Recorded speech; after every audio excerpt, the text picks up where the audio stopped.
Assalamualaikum warahmatullahi wabarakatuh. Perkenalkan, saya Anggita Mustika Dewi SHMKN, dosen tetap pada program studi Sarjana Hukum Fakultas Hukum Universitas Gadjah Mada.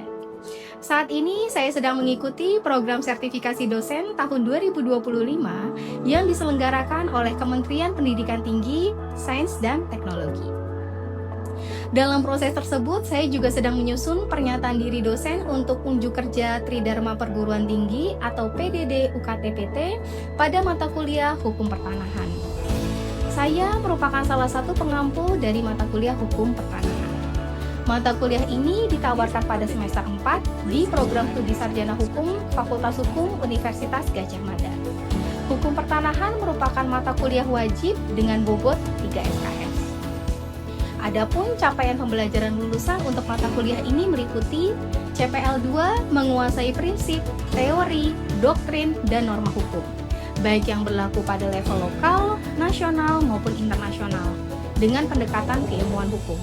CPL 4 mampu menerapkan pemikiran logis, sistematis, kritis, dan inovatif dalam pengembangan atau implementasi ilmu hukum yang sesuai dengan bidang keahliannya, dengan memperhatikan perkembangan ilmu pengetahuan dan teknologi. CPL 6 mampu menerapkan ilmu hukum melalui kajian dan analisis terhadap masalah hukum yang terjadi dan berkembang dalam kehidupan masyarakat, baik pada lingkup lokal, nasional, maupun global, secara bertanggung jawab dan komprehensif.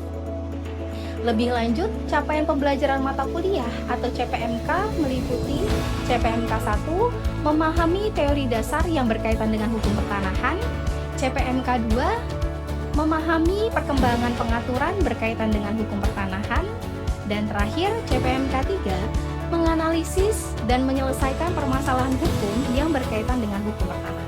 Materi pembelajaran pada mata kuliah ini mencakup beberapa pokok bahasan, yaitu sebagai berikut. 1. Dasar hukum pertanahan. 2. Pengertian hukum pertanahan. 3. Ruang lingkup hukum pertanahan. 4. Ranah hukum pertanahan. 5. Tujuan dan asas-asas dalam hukum pertanahan. 6. Pengelompokan dan macam-macam hak atas tanah. 7. Mekanisme permohonan dan perolehan hak atas tanah. Dan 8. Pendaftaran tanah. Penilaian dalam mata kuliah ini mencakup beberapa komponen, diantaranya sebagai berikut. Ujian tengah semester dengan bobot 40%, ujian akhir semester dengan bobot 40%, dan tugas dengan bobot 20%. Selanjutnya, mari kita simak video pembelajaran untuk mata kuliah Hukum Pertanahan dengan pokok bahasan pendaftaran tanah. Selamat menyaksikan. Assalamualaikum warahmatullahi wabarakatuh. Selamat pagi semuanya. Perkenalkan, saya Anggita Mustika Dewi, dosen dari Departemen Hukum Agraria, yang pada kesempatan hari ini akan melanjutkan paparan dari dosen-dosen sebelumnya terkait dengan mata kuliah Hukum Pertanahan. Pada kesempatan hari ini, saya akan mengajar salah satu subtopik bahasan, yaitu terkait dengan pendaftaran tanah. Oke, mungkin kita sekaligus mengingat kembali gitu ya, apa yang sudah diajarkan oleh dosen-dosen sebelum kita. Nah, menurut teman-teman, pendaftaran tanah, maka yang didaftarkan adalah hak-hak atas tanah. Nah, lebih lanjut, masih ada yang ingat nggak kemarin kita belajar hak atas tanah apa aja? Ada yang mungkin bisa membantu menjawab? Oke, namanya siapa? Dina. Oke, Dina. Gimana Mbak Dina? Mungkin apabila dikaitkan dengan pelajaran-pelajaran yang sebelumnya, hak-hak atas tanah yang bisa didaftarkan itu mungkin ada hak milik, hak guna usaha, HPL, terus hak DB dan hak konkret. Oke, ada hak milik, kemudian ada hak pengelolaan, ada hak guna usaha, ada hak guna bangunan, dan juga hak pakai. Nah, macam-macam hak atas tanah yang tadi sudah disebutkan Mbak Dina, yang sudah kalian pelajari sebelumnya oleh dosen-dosen sebelumnya, itulah yang akan didaftarkan di dalam suatu kegiatan pendaftaran tanah. Tadi Mbak Dina sudah menyebutkan ada dua macam hak atas tanah yang namanya ini agak-agak mirip. Yang satu hak guna usaha, yang satu hak guna bangunan. Kira-kira ada yang masih ingat nggak beda antara hak guna usaha dengan hak guna bangunan itu apa? Ada yang masih ingat dan mau membantu menjawab? Oke. Gimana? Namanya dulu dong. Dulu. Riko, gimana? Kalau untuk skala fungsi perbedaan dari HGU dan HGB itu, kalau TU digunakan untuk fungsi pertanian, sedangkan HGB itu untuk fungsi non pertanian. Oke, jadi benar banget yang disampaikan oleh Mas Niko.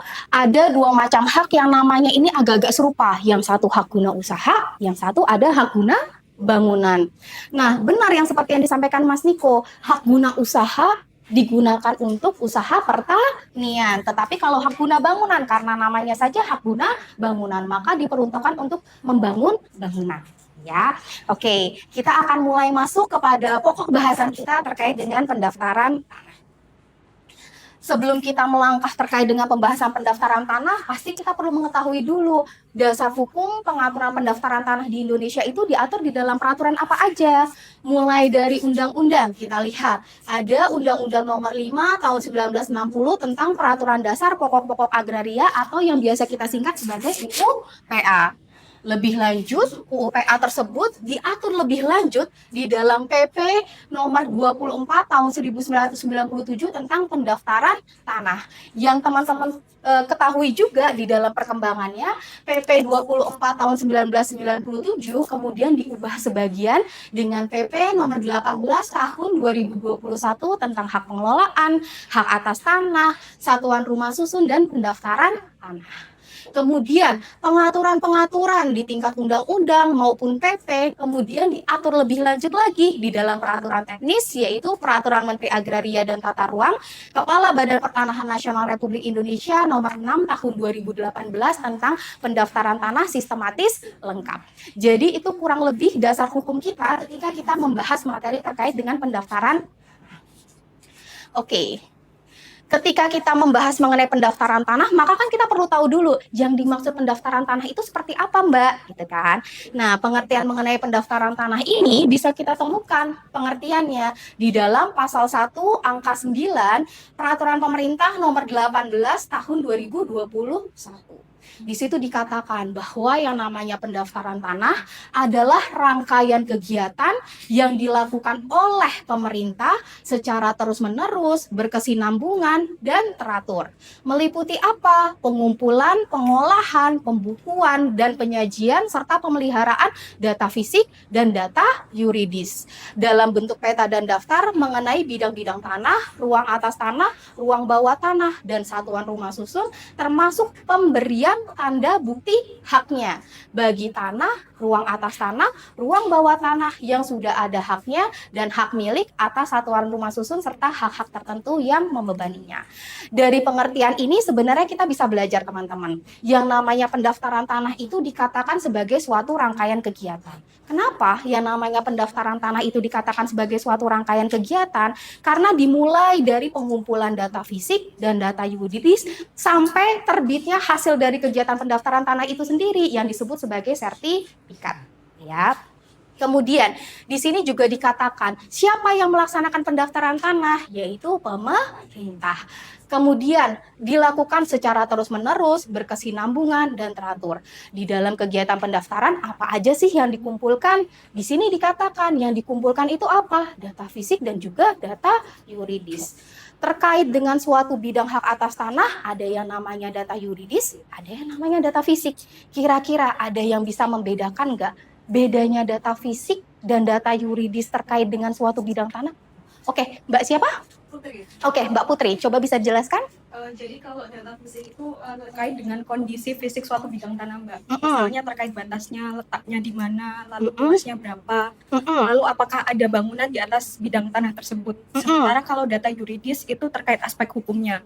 Misalnya status hak atas tanahnya apa atas suatu bidang tersebut, lalu siapa yang memegang, dan apakah ada hak atau beban lain di atas hak atas tanah tersebut. Oke, terima kasih banyak Mbak Putri. Jadi gitu ya teman-teman, apa yang dikumpulkan dalam suatu kegiatan pendaftaran tanah, yaitu data fisik dan juga data yuridis. Data fisik terkait dengan fisik dari tanah itu, letaknya di mana, luasnya berapa gitu ya, lokasinya ada di mana. Kemudian kalau data yuridis terkait dengan aspek hukumnya, jenis-jenis hak atas tanahnya tadi, seperti yang tadi disampaikan Mbak Mila, apakah hak milik, hak pengelolaan, hak guna usaha, hak guna bangunan, atau hak pakai gitu. Kemudian siapa pemilik hak atas tanahnya. Kemudian yang juga merupakan salah satu bagian dari data yuridis itu adalah apakah ada beban-beban. Kita bisa di dalam suatu sertifikat itu melihat, oh ternyata sertifikat ini dijadikan jaminan untuk utang sehingga dibebankan dengan suatu hak yang namanya hak tanggungan. Tuh. Dan lebih lanjut, di sini dikatakan mengenai bidang tanah, ruang atas tanah, ruang bawah tanah, dan satuan rumah susun. Ini lebih mengacu kepada objek dari pendaftaran tanah. Jadi pendaftaran tanah di Indonesia tidak hanya yang berkaitan dengan tanah di permukaan bumi, tapi juga termasuk ruang atas tanah, ruang bawah tanah, dan juga satuan rumah susun. Yang pada akhirnya, kemudian akhir dari kegiatan pendaftaran tanah ini apa? Pemberian surat tanda bukti hak. Ada yang tahu surat tanda bukti hak yang merupakan hasil kegiatan pendaftaran tanah disebut dengan apa? Oke, siapa namanya? Namanya Mbak Naura. Oke, Mbak Naura, bukti dari suatu hak atas tanah disebut dengan apa Mbak Naura? Oke, sertifikat, betul sekali. Jadi gitu ya teman-teman, pendaftaran tanah dimulai dari pengumpulan data fisik, data yuridis, sampai penerbitan alat bukti yang merupakan hasil dari kegiatan pendaftaran tanah yang disebut sebagai sertifikat. Next. Oke, setelah belajar dasar hukum, setelah belajar pengertian, kita belajar lagi nih, apa yang menjadi tujuan dari pendaftaran tanah. Di sini dikatakan, tujuan dari pendaftaran tanah adalah memberikan kepastian hukum, pelindungan hukum kepada pemegang hak. Kenapa seorang pemegang hak itu bisa diberikan jaminan kepastian dan pelindungan hukum dari suatu kegiatan pendaftaran tanah? Karena apa? Misalnya nih, Mbak Anggita punya sertifikat hak atas tanah. Di situ ada namanya. Jenis hak atas tanahnya apa? Hak milik. Namanya siapa? Anggita Mustika Dewi. Letaknya di mana? Di Catur Tunggal. Luasnya berapa? 200 meter persegi. Tanahnya apa? Sawah atau non sawah? Nah, dengan memiliki sertifikat tersebut, Mbak Anggita bisa membuktikan, kamu misalnya tiba-tiba datanglah Mbak Dina ke saya. Kok Anda tinggal di atas tanah saya? Apa bukti hak kamu? Ini loh Mbak Dina, saya punya sertifikat. Mbak Dina punya bukti apa? Seperti itu. Jadi dengan saya memiliki sertifikat yang menyatakan hak atas tanahnya atas nama Anggita Mustika Dewi, kemudian jenis hak atas tanahnya hak milik, luasnya 200 meter, letaknya di Catur Tunggal, itu bisa memberikan jaminan kepastian hukum kepada saya bahwa itu tanah saya. Gitu. Jadi untuk meminimalisasi adanya klaim dari pihak lain. Lebih lanjut, di sini dikatakan tujuan lainnya itu adalah menyediakan informasi kepada pihak-pihak yang berkepentingan termasuk pemerintah. Dan yang terakhir, tujuan dari pendaftaran tanah itu terselenggaranya tertib administrasi pertanahan. Kenapa dengan adanya pendaftaran tanah itu dikatakan bertujuan menciptakan tertib administrasi pertanahan? Mas, siapa samping Mbak Dina? Rio misalnya. Tertib administrasi pertanahan. Misalnya tadi, Mbak Anggita tadi mencontohkan punya sertifikat hak atas tanah, letaknya di Catur Tunggal, luasnya 200 meter persegi. Kemudian Mbak Anggita pengen pindah nih, misalnya pindah ke Semarang. Kemudian Mbak Anggita jual tanah tersebut dan Mas Rio tertarik membeli tanahnya Mbak Anggita, gitu kan. Kemudian kita sepakat nih melakukan jual beli hak atas tanah. Kemudian kita datang ke PPAT, katakanlah sampingnya Mbak siapa namanya? Mbak Putri. Kita datang ke Mbak Putri selaku PPAT. Mbak Putri, saya, Mbak Anggita selaku penjual dan Mas Rio selaku pembeli ingin membuat suatu akta jual beli. Bisa nggak tolong dituangkan, saya menjual tanah saya SHM, letaknya di Catur Tunggal 200 meter, tolong dong dituangkan di dalam suatu akta jual beli. Kemudian aktanya dibuatkan oleh PPAT Putri, didaftarkan ke kantor pertanahan, sehingga apa? Nanti sertifikat saya yang awalnya atas nama Mbak Anggita dicoret menjadi atas nama Rio. Dasarnya apa? Akta jual beli yang dibuat oleh PPAT Putri, seperti itu. Jadi tertib administrasi pertanahan apa? Awalnya atas nama Mbak Anggita, kemudian terjadi pembaharuan data pendaftaran tanah, dijual kepada Mas Rio, sehingga namanya yang awalnya pemiliknya atas nama Mbak Anggita dicoret, diubah menjadi atas nama Mas Rio, seperti itu. Nah, jadi itu adalah penjelasan terkait dengan tujuan pendaftaran tanah, khususnya terkait dengan tertib administrasi pertanahan. Oke, lanjut terkait dengan manfaat pendaftaran tanah. Kira-kira dengan penjelasan barusan, ada nggak yang mau berpendapat kira-kira manfaat pendaftaran tanah bagi masyarakat seperti apa, bagi pemerintah seperti apa? Mungkin bagi masyarakat dulu, ada yang mau berpendapat nggak? Oke, Mbak siapa namanya? Iya. Oke, lihat. Gimana? Jadi kalau untuk masyarakat itu yang pertama tadi memberikan kepastian hukum sehingga masyarakat yang tanahnya sudah bisa itu kan udah terlindungi identitas haknya, terus tempatnya, luasnya, sehingga dapat dengan mudah membuktikan kepemilikannya di hadapan hukum. Kemudian itu juga mempermudah apabila nanti pemiliknya itu akan melaksanakan transaksi gitu. Sehingga karena biasanya kalau misalnya jual beli atau jaminan kredit itu kan dibutuhkan tanah yang sudah bersertifikat. Betul. Dan meningkatkan nilai ekonomi dari biasanya tanah yang sudah bersertifikat itu karena ada jaminan legalitasnya, itu harganya lebih tinggi dibandingkan tanah yang tidak terdaftar. Oke, terima kasih Mbak Lia. Jadi seperti yang tadi disampaikan oleh Mbak Lia, ketika tanah itu sudah bersertifikat, maka dia memberikan jaminan kepastian hukum kepada si pemiliknya. Seperti kasus antara saya dan Mbak Dina. Mbak Dina menyatakan bahwa ini tanah saya, bukti kamu apa? Buktinya adalah kesaksian nenek saya. Oh, tunggu dulu Mbak Dina, saya punya bukti nih, sertifikat. Kalau kita cek sama-sama ke kantor pertanahan, datanya pasti sama. Nah, kemudian kita bawa ke pengadilan, pasti yang menang saya, karena sertifikat itu tergolong sebagai alat bukti tertulis yang merupakan alat bukti utama atau tertinggi di dalam perkara hukum perdata. Kemudian tadi Mbak Lia juga menyebutkan manfaat lain dari adanya sertifikat yang merupakan hasil pendaftaran tanah itu apa? Nilai ekonomi tanah pasti akan lebih tinggi. Kalau kamu ditanya, Mas Rio misalnya, Mas Rio ada sebidang tanah SKT punya Mbak Dina dengan Mbak Anggita yang punya sertifikat. Mas Rio lebih milih beli tanah yang ber-SKT punya Mbak Dina atau punya saya yang bersertifikat? Yang sertifikat karena jaminan kepastian hukumnya lebih tinggi. Kan? Nah, lebih lanjut kalau misalnya suatu saat ada X katakanlah punya tanah bersertifikat ingin mengajukan utang, maka bank biasanya akan meminta jaminan tanah. Nah, itu nanti di dalam sertifikatnya akan ada keterangan hak tanggungan dan biasanya bank itu baru mau memberikan jaminan kalau tanahnya itu bentuknya dibuktikan dengan suatu sertifikat, ya. Oke, itu adalah manfaat pendaftaran tanah bagi masyarakat. Kalau bagi pemerintah, ada yang mau berpendapat nggak? Ada yang tahu? Ingin jawab. Oke, siapa namanya? Sama saya Gifdan. Oke, namanya Gifdan. Gimana nih Mas Gifdan? Kalau untuk pemerintah, pendaftaran tanah itu tentunya menyediakan data yang akurat dan terpusat. Soalnya tadi sudah disebutkan terdapat output berupa data fisik dan data yuridis. Dan konsekuensi dari itu juga memudahkan pemerintah ketika ingin menyelenggarakan proyek besar untuk kepentingan umum, khususnya untuk pembebasan lahan atau pelepasan lahan. Oke, terima kasih banyak Mas Gifdan. Benar banget tadi yang disampaikan Mas Gifdan. Dengan adanya tanah-tanah yang sudah bersertifikat, katakanlah mau dilakukan pembangunan jalan tol, penetapan lokasinya sudah ditentukan. Maka ketika suatu lokasi sudah ditentukan, kita akan tahu di lokasi tersebut siapa aja pemilik tanahnya. Kita bisa langsung menghubungi, siapa yang pemilik sertifikatnya untuk diberikan ganti kerugian di dalam suatu proyek pengadaan tanah, gitu ya. Jadi salah satu fungsi dari pendaftaran tanah bagi pemerintah itu tadi seperti yang disampaikan Mas Gifdan, membantu pembangunan juga. Kalau pemerintah pengen melakukan pengadaan tanah, pemerintah tahu nanti yang diberikan ganti kerugian itu siapa. Oke, kita sudah sampai materi terkait dengan manfaat pendaftaran tanah. Sekarang kita lanjut kepada materi terkait dengan asas-asas pendaftaran tanah. Kita lanjut ke asas-asas pendaftaran tanah. Di sini yang pertama itu ada asas sederhana, yaitu ketentuan-ketentuan dan prosedur pendaftaran tanah harus mudah dipahami oleh pihak-pihak yang berkepentingan, terutama pada para pemegang hak atas tanah.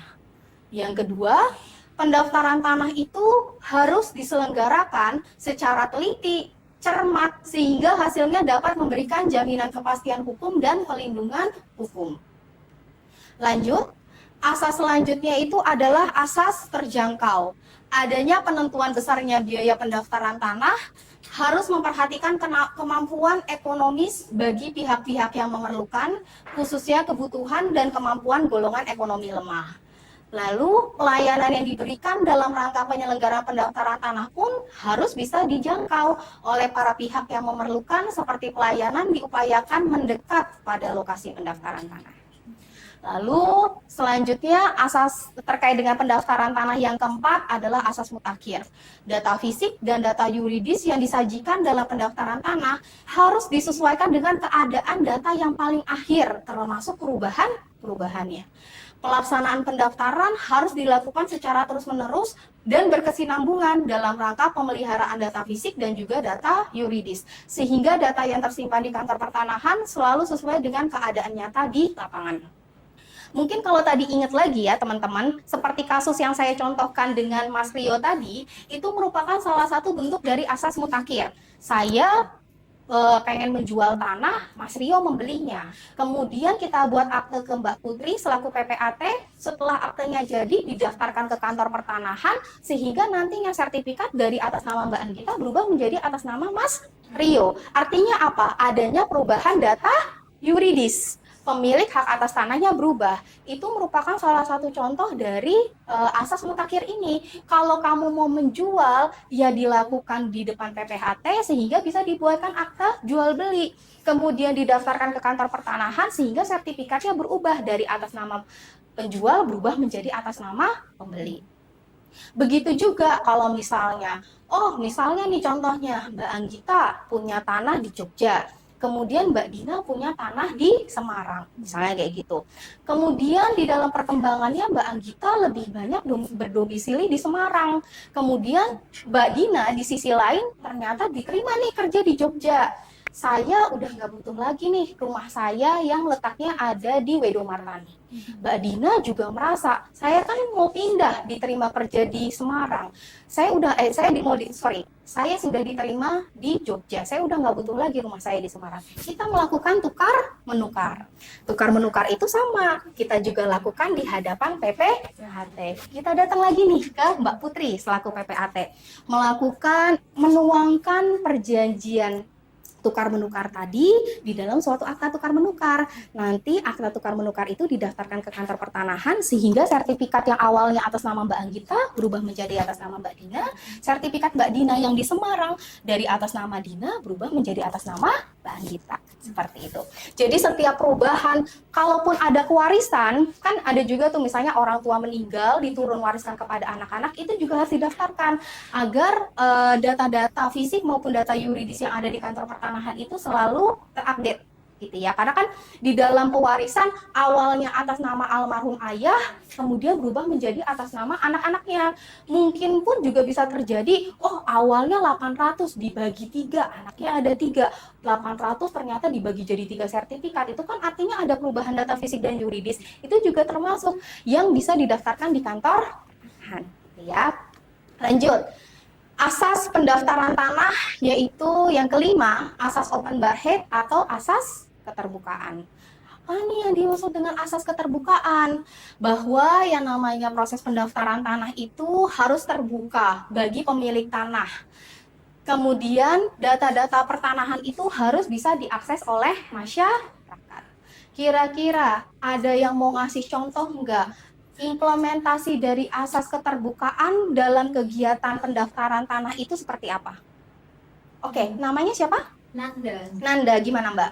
Kalau sepemahaman saya dari hasil bacaan saya baca itu, implementasi asas keterbukaan ini biasanya kalau dalam proses pendaftaran tanah itu dibuat dalam bentuk adanya pengumuman data fisik dan data yuridis atas tanah. Jadi setelah adanya pengukuran tanah dan pengetahuan data yuridis nanti akan diumumkan selama jangka waktu 14 hari. Apabila ada pihak-pihak yang berkepentingan dan merasa mungkin bisa aja mengajukan keberatan, bisa mengajukan dalam jangka waktu 14 hari. Oke, terima kasih banyak Mbak Nanda. Jadi benar banget yang disampaikan oleh Mbak Nanda, yang namanya suatu kegiatan pendaftaran tanah itu harus diumumkan kepada publik. Biasanya dilakukan dalam jangka waktu 14 hari. Sebentar, saya carikan contohnya terlebih dahulu. Oke, ini teman-teman bisa melihat ya contoh yang di sini.